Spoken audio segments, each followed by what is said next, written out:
મિત્રો દેશી લેબમાં તો ફરી આપનું સ્વાગત છે. અને મિત્રો હમણાં ઘણો ટાઈમથી આપણે યુટ્યુબમાં વિડીયો નથી મૂક્યો. એનું કારણ એ છે કે આપણે ઉનાળાના સમયમાં છે ને થોડોક ટાઈમ ઓછો મળે, કારણ કે આપણે જેસીબી ટ્રેક્ટરને ખેતીના કામમાં બહુ વ્યસ્ત હોય. હવે ધીરે ધીરે આપણે ચોમાસું આવે અને ચાલુ કરશું, કારણ કે આપણી જમીન છે ને 2 પિયતની છે, 2 પાકના પિયતની.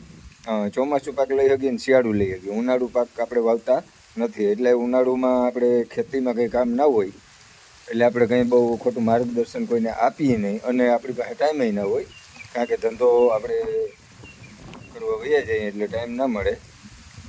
પણ હવે આજથી આપણે થોડાક ફ્રી થયા છે એટલે હવે રાબેતા મુજબ 2-3 દી 4 દી જે મેળ આવશે અનુકૂળતા પ્રમાણે આપણે વિડીયો મૂકશું. તો અમુક મિત્રોને ફોન આવતા અને રૂબરૂ ભૂત કે કોઈ મેસેજ આવે કે કેમ યુટ્યુબમાં વિડીયો નથી મૂકતા, એટલે હવે આપણે ધીરે ધીરે પાછા ચાલુ કરશું.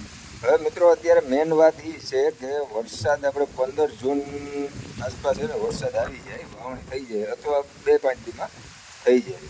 તો આ વર્ષે 15 જૂન વહી ગઈ છે, હજી કંઈ બહુ વરસાદની સિસ્ટમો આ તે કંઈ છે નહીં. હવે આગાહીકારો હજી એમ કહેતા નથી 2 દીમાં આવશે, 5 દીમાં આવશે, અને બધા એવા પોઝિટિવ નેગેટિવ વિચાર આપે કે ભાઈ થોડુંક મોડું થાય, એમને વરસ નબળું થાય, નન લીલું ના નીલું નોડતર રૂપી થાય. પણ મિત્રો હકીકતે કુદરત પાસે કોઈ જઈ આવ્યું નથી. અને એક વસ્તુ એ કે અદક મહિનો, જે ગુજરાતીમાં આપણે કહીએ અદક મહિનો, પુરુષોત્તમ માસ, અને ગામડી ભાષામાં કહીએ તો મૂંડી મહિનો, એ મહિનો હોય ને એ થોડુંક વરસાદ માથે મેળે રહીએ, એટલે હાવ નબળું માઠું ના પડે અને અતિશય વરસાદ ના થાય. બાકી વરહાવો ને એ આપણા હાથની વાત નથી. સિસ્ટમ થાય અને માથેથી વહી જાય, અને વગર સિસ્ટમે વરહી જાય, એટલે આગાહીકારો એને દેખાતું હોય ગયે. પણ અમુક વસ્તુ એવી છે કે એના બહારની વાત છે. મેં મરણને મુકાઈ કોઈ પારકી આવી ગયું નથી, એટલે કંઈ નક્કી ના થાય. પણ 15 જૂન પછી વરસાદ થાય ને તો એ વાવણી 35માં ગણાય ને એની પહેલાં વરસાદ થાય ને તો એ વાવણી આગતરા વરસમાં ગણાય. એટલે હવે થોડુંક 35 થઈ ગયું તો અમુક ખેડૂત મિત્રો છે ને બિયારણમાં પટ મારી દે એડવાન્સ 15 દી 20 દી પહેલાં. તો જેને ઓરવણા થઈ ગયા એની વાત અલગ છે, જેને પાણી છે એની વાત અલગ છે. પણ જે આપણા જેમ ભૂકો પ્રદેશ છે, વરસાદ આધારિત વાવણીમાં વાવવાનું છે, એ મિત્રો એ ખાસ ધ્યાન રાખવું કે લાંબી વેરાયટીનું બિયારણ હોય ને તો એડવાન્સ દાણામાં પટ ના મારવો. કદાચ 2-5 દી મોડું થાય અને આપણે ટૂંકી લાંબી વેરાયટી વાવતા હોય અને પછી પ્લાન ફેરવવો પડે કે ભાઈ વરસ 65 થઈ ગયું, ટૂંકી વેરાયટી વાવવી છે, તો દાણામાં પટ મારેલ હોય તો ક્યાંય કંઈ એ દાણાનો ઉપયોગ ના થાય. અગર આપણે કારણ વગરના વાવીએ તો વરસ 65 થઈ જાય એટલે બખેડાઈ જાય આખું. એટલે 5 દી ધીરા થઈ અને પછી પટ મારવો. પટ આજ સાંજે મારીને તમે કાલ વાવી શકો, અને તાત્કાલિક મારીને તમે વાવી શકો. આપણે દર વર્ષે તાત્કાલિક પટ મારીને ઉપર 2 મણનો 40 કિલા દાણાનો પટ મારી અને આપણે ડાયરેક્ટ વાવીએ જ છીએ, એટલે કંઈ બહુ એવું ટેન્શન નથી રહેતું. હમણાં થોડુંક એક બીજું હાલ લે હે ખેડૂતોના ખેતરમાં વીજ લાઈનના થાંભલા, ને આપણે જો કે એ વાત ઉપર સહી નહીં કંઈ ક્યાંય આપણે એમાં ટિપ્પણી કરવાનું નથી.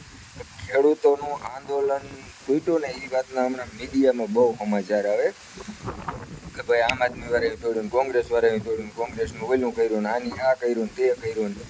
મિત્રો હકીકત હે ને એવી છે, કદાચ 2000 ટ્રેક્ટર લઈ અને જો ગાંધીનગર ગયા હોત ને તો હાલો એ અનુમતિ નહોતી, મંજૂરી નહોતી આપી રેલી કાઢવાની, અને છતાંય ગયા અને રોક્યા. અને કદાચ જો ફૂગી જાત ને તો એ ન્યાય અદાણીને જ માણસો છે, એટલે ખોટું વેમમાં નહીં રહેવાનું. તમારાથી કાંઈ નહીં થાય ભાઈ. કોઈ વસ્તુ કોઈ ખેડૂત કોઈ કહેતા હોય ગમે એટલે એકઠા થાય ના કરી લઈને કાંઈ કોઈ વસ્તુ કોઈથી થવાનું નથી. આ એક વસ્તુ એક જે આમાં મોવડી થાય અને જે બધું આગેવાન થાય કરીએ એને બટકું મળીએ. બાકી બીજા ખેડૂતને વાંહે ઘરનું ડીઝલ ભરવાનું, વાવણીનો સમય એ તો ટાઈમ બગાડવાનું, અને કદાચ એફઆઈઆર થાય તો તમારું ચોપડે સરકારી ચોપડે ગુનેગારમાં નામ સડે, દેશદ્રોહીમાં ફલાણામાં ઓલીને કલમ લાગશે.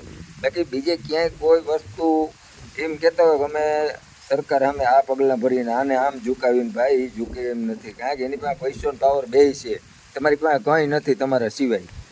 ભલે તમારી માલિકીનું ખેતર છે, તમે બધા આ કહેતો કાંઈ કોઈ વસ્તુનું કરી નહીં શકે. કારણ કે અદાણી પાસે એટલો પાવર છે કે એ આ ખેડૂતના ખેતરમાં જ્યાં થાંભલા કરે ને ત્યાં એ આવી શકતો હોય તો ગાંધીનગરે એ ત્યાં પૂગી શકે. એટલે ખોટો મનનો ફાંકો નહીં રાખવાનો કે આપણે ત્યાં પૂગવા ના દીધા, બાકી પૂગી ગયા હોત તો આપણે ઝુકાવી દે. ઝૂકે એ આ નહીં, અને જો એને ઝૂકે ને એવું બધું હોય ને તો એ માણસ છે, એ રોટલી ખાય છે, એને ખબર પડવી જોઈએ કે ભાઈ ખેડૂતનું ખોટી રીતે હરામનું ના ખવાય, પણ હવે આ ઓલું કે એનું લૂંટ જ મચાવવી છે, તો એને કોઈ શંકા છે નહીં. એટલે મિત્રો આપણે આમાં બહુ ડિબેટ આમાં કરવી નથી, કારણ કે આ વસ્તુમાં શું છે કે તમે રાજકારણના અંતે વાતો કરો ને એટલે ઇફેક્ટ આવે આપણા ઉપર કે આ માણસ આવો છે ને આમ છે, નાની ચેનલ બંધ કરો ને પેજ બંધ કરો ને એવું બધું થતું હોય. પણ આ તો એક મેઇન વસ્તુ હોય, ઘણાને એવો પાવર હતો.